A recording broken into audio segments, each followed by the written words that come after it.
So yan, good morning. Meron tayo ngayong Toyota Innova. Problema niya, pag bumababa tong window, tumatagilid and pusa na siyang bumababa. So yan. Ito yung una niyang sira. Sira talaga yung switch niya.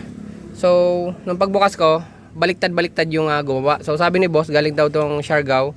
So, yan na. Okay na to. Tsaka, pagbungkal ko nito, itong kalawang na to, dito yung nakalagay.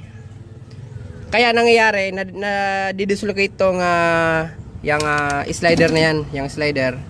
Pag umabot siya sa sagad sa taas, tsaka ibaba mo, isipin nyo andito to sa taas, nahuhulog to, nababaklas yan. So ang ginawa ko, binaliktad na lang namin. Imbis na ito andito sa taas, itong sira na yan, binaliktad ko siya. Andito na siya natapat. So nagkataon na itong kanal na to, wala tong operation taas-baba na yung mga slider umaabot dito sa kanal kasi nagbago yung posisyon niya. So yan, bali konting grinder lang dito tsaka dun sa dulo para makabit nyo siya ng pabaliktad. Yan, common, very common lang naman yung niya, yung orientation, kaya alam niyo naman kung ano yung i-grind dyan. So yan, simpleng baliktad lang tsaka okay na siya. Taas baba, yan,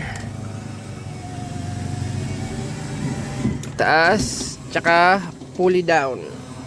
Yan, walang operation na tumatama dito. So yan, thank you.